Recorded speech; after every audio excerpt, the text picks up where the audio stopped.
கிருஷ்ணகிரி மாவட்டத்தில் பல்வேறு வரலாற்று சிறப்புமிக்க கண்டறிதலுக்கு சொந்தக்காரர் யாருன்னு பார்த்தீங்கன்னா நம்ம சதானந்த கிருஷ்ணகுமார். இந்த கண்டுபிடிப்பும் அப்படிதான். தமிழக வரலாற்றிலேயே இது ஒரு முதல் கண்டறிதல் அப்படின்னே சொல்லலாம். அது என்னன்னா பள்ளிப்படை நடுகள். அதை பற்றி நம்ம கல்வெட்டு காவலன் ஐயா கோவிந்தராஜ் அவர்கள் விரிவாக சொல்லுவாங்க. அதுக்கு முன்னாடி ஒன்று சொல்கிறேன். இப்போ நம்ம வழக்கமாக சுடுகாட்டுக்கிட்ட போய் பார்த்தீங்கன்னா சாதாரணமாக இருந்தவங்கள அப்படியே மண்ணில் போட்டு புதைச்சிட்டு மேலே தலைமாட்டில் ஒரு கல்லை வச்சுருவாங்க. கொஞ்சம் வசதியாக இருக்கிறவங்க அதை சிமெண்ட்டில் கட்டுவாங்க.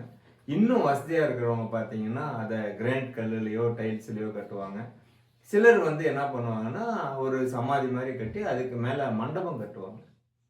இது தற்கால நடைமுறை. அந்த காலத்துல என்ன பண்ணாங்கன்னா, ஒரு போர்ல வீரன் இறந்துட்டான்னா அவனுடைய வீரத்தை போற்றுகின்ற வகையில் அவனுக்கு நடுகள் எடுத்தாங்க. அது சிறிய நடுகள் வீடு மாதிரி 2 பக்கம் கற்களை வைத்து மேல ஒரு மூடிப்பு.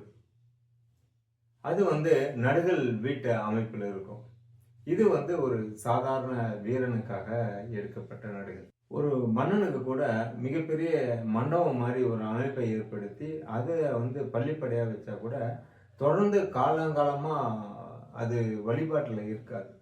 ஆனால் அதையே ஒரு கோயிலாக கட்டும்பொழுது அந்த கோயில் காலங்காலமாக வழிபாட்டில் இருக்கும். அதுக்கு சிறந்த உதாரணம் பார்த்தீங்கன்னா வேலூர் மாவட்டம் மேல்பாடியில் உள்ள அரிஞ்சய சோழனுடைய பள்ளிப்படை. இது சிறிய கற்றளி அமைப்பில் ஏற்படுத்தியிருக்காங்க.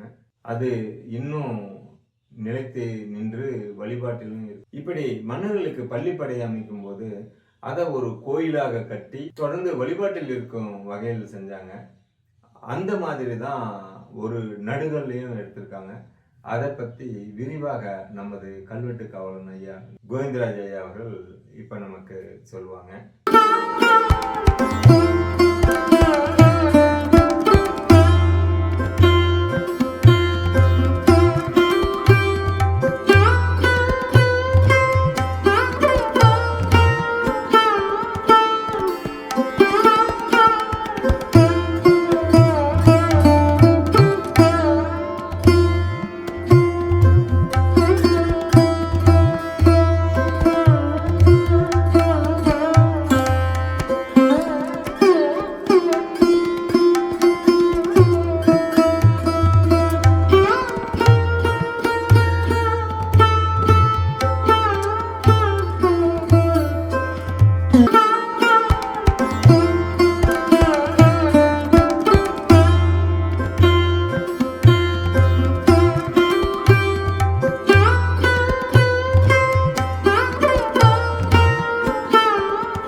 நம்ம இப்போ காவேரிப்பட்டினம் பக்கத்தில் இருக்கக்கூடிய சாமுண்டி வனம் அப்படி பக்கத்தில் இருக்கக்கூடிய மாதேஷ், அவங்க அம்மா பேர் கண்ணம்மா. கண்ணம்மாவுடைய மகன் மாதேஷ், அவருடைய தென்னந்தோப்பில் இருக்கிறோம். நாம் இப்போ பார்த்துட்டு இருக்கிற இந்த கல்லானது தமிழகத்திலேயே முதன்முறையாக கண்டறியப்பட்ட ஒரு புது விதமான நடுகள். இதுவரையிலும் ஆயிரக்கணக்கான நடுகுகளை நம்ம தமிழ்நாட்டில் பார்த்துருக்கோம். அது வீரர்களுக்காக எடுக்கப்பட்டது. அதே மாதிரி மன்னர்கள் இறந்தாங்கன்னா அவங்களுக்கு எடுக்கக்கூடியது பேர் பள்ளிப்படைன்னு சொல்லி பேர். பள்ளிப்படை கோயில் அது. இது வீரர்களுக்காக எடுக்கக்கூடியது நடுகள். நாம இங்க பார்க்கக்கூடிய இந்த கல்லானது ரெண்டுமே இணைந்தது. அதாவது பள்ளிப்படையும் ஒரு நடுகளும் இணைந்த ஒரு பேர். இதுக்கு பேர் பள்ளிப்படை நடுகள் அப்படின்னு சொல்லி நம்ம வைக்கிறோம். இதுதான் முதன்முறையாக தமிழ்நாட்டில் இந்த இடத்துல தான் நம்ம கண்டுபிடிச்சிருக்கிறோம். இதே மாதிரி இன்னொன்று நம்ம தேர்ப்பட்டிலையும் ஒன்று இருக்கு. இப்போ இதை நம்ம ஏன் அது மாதிரி இந்த பள்ளிப்படை நடுகள்னு சொல்றோன்றதுக்கு நம்ம விளக்கம் சொல்றோம் பாருங்க. அதாவது பள்ளிப்படைங்கிறது ஒரு கோயில். அதாவது ஒரு மன்னன் இறந்தான்னா அவனுடைய மகனோ பேரனோ யாரோ ஒருத்தவங்க அவங்களுடைய நினைவா வந்து கட்டக்கூடியது பள்ளிப்படை. பெரும்பாலும் அந்த பள்ளிப்படை வந்து போர்ல இறக்குற மன்னனுக்கு தான் கட்டுவாங்க, போர்ல இறந்த இடத்துல தான் கட்டுவாங்க ஆச்சுங்களா.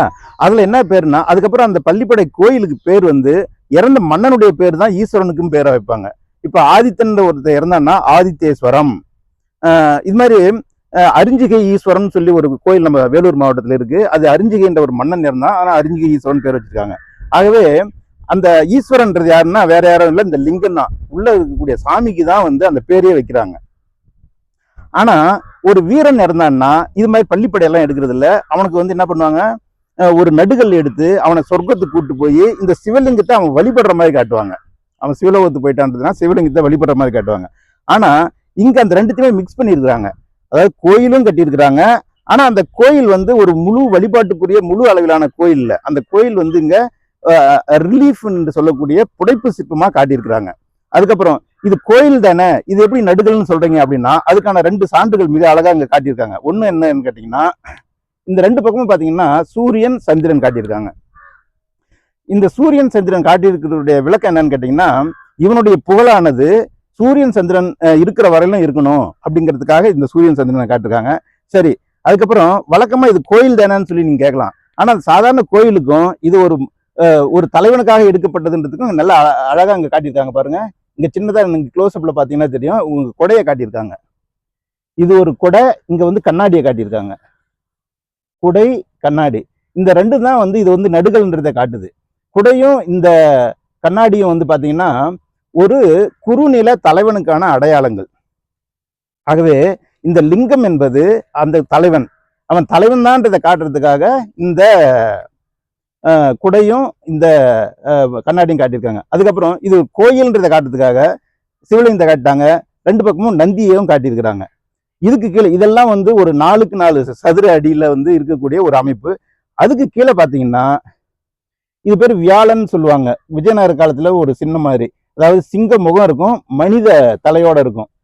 இது வந்து விஜயநகர காலத்து தூண்கள் எல்லாம் இருக்கக்கூடிய ஒரு எம்பளம் மாதிரியான ஒரு பொருள். இதை நோக்கி 2 யானைகள் வந்துட்டு இருக்கு. இந்த யானை சிங்கம் இதெல்லாம் எதை காட்டுதுன்னா இறந்தவனுடைய அந்த தலைவனுடைய வலிமையை காட்டுது. சில இடங்கள்ல ஒரு போர் வீரன் இருந்தான்னா என்ன காட்டுவாங்கன்னா குதிரை நடக்கிற மாதிரி காட்டியிருப்பாங்க, குதிரையுடைய ஊர்வலத்தை காட்டியிருப்பாங்க. ஆனா இவன் அதை விட ஒரு பெரிய தலைவனா இருக்கிறதுனால என்ன காட்டுறாங்கன்னா யானையை வந்து ஊர்வலமா காட்டியிருக்காங்க. ஆகவே இது வந்து ஒரு பெரிய பெரும் மன்னனும் இறக்கல, பெரும் மன்னனும் இந்த பகுதியை ஆட்சி பண்ணல. இந்த இறந்தவன் வந்து சாதாரண வீரனும் இல்லை, அதாவது சாதாரண வீரனும் இல்லாத பெரும் மன்னனும் இல்லாத இடைப்பட்ட ஒரு குறுநில தலைவன். ஆகவே அந்த குறுநில தலைவனுக்கு என்ன பண்ணியிருக்காங்கன்னா ஒரு பெரும் மன்னனுக்கு எடுக்க வேண்டிய பள்ளிப்படை மாதிரியான கோயிலையும் எடுத்துட்டாங்க. அதே நேரத்துல அவனை காட்டாம அவனுடைய அடையாளங்களாக இந்த கொடை இந்த இதெல்லாம் காட்டிட்டு அவனே வந்து சிவலிங்கமாவே காட்டியிருக்காங்க. ஆகவே இது வந்து ஒரு புதுசா நம்ம பேர் வைக்கிறோம், பள்ளிப்படை நடுகள். இது ஆக்சுவலா நடுகள் தான், ஆனா வீரனுக்கானது இல்லை, ஒரு குறுநில தலைவனுக்கானது. அதே பெரிய தலைவனா இருந்தா தனியாவே கோயிலே கட்டியிருப்பாங்க. கோயிலே கட்டாம நடுகள் பாணியில அவங்க எடுத்திருக்கிறாங்க. இதுதான் வந்து நாம இந்த விஷயத்த வந்து நம்ம புரிஞ்சிக்க வேண்டிய விஷயம். இந்த நடுகல்ல வந்து கண்டுபிடிச்சவர் பின்னால இருக்க பாருங்க, சதானந்த கிருஷ்ணகுமார்னு சொல்லிட்டு. இவர் வந்து ஒரு 10 ஆண்டுகளுக்கு முன்னாலே இதை கண்டுபிடிச்சிருக்கிறாரு. தற்போது நாங்க கிருஷ்ணகிரி ஆய்வு குழுவோட சேர்ந்து ஆய்வு பண்ணும் பொழுது இந்த தகவலை நம்மகிட்ட சொன்னாரு. அவர் தான் இந்த கூட்டு வந்து காட்டியிருக்கிறாரு, அவருக்கு நன்றி. அதே மாதிரி அவர் தான் வந்து தேர்பட்டின்ற இடத்துல இதே மாதிரியான இன்னொரு நடுகள்லையும் காட்டாரு, அதையும் நம்ம இப்போ பார்ப்போம். அதுக்கப்புறம் நம்ம இந்த நேரத்துக்கு சொந்தக்காரர் தான் இந்த மாதேஷ்ன்றவர். அனைவருக்குமே நன்றி. நம்மோட வந்து பல நம்ம கிருஷ்ணகிரி மாவட்ட வரலாற்று ஆய்வு குழுவை சேர்ந்த தமிழ்ச்செல்வன், அதுக்கப்புறம் நம்ம விஜயகுமார், பாலாஜி, நம்ம கிருஷ்ணகிரி அருங்காட்சியக காப்பாட்சியர், இவங்கெல்லாம் வந்திருக்கிறாங்க. இவங்கெல்லாம் சேர்ந்து தான் நம்ம வந்து இந்த ஆய்வை வந்து செஞ்சிருக்கிறோம். நன்றி.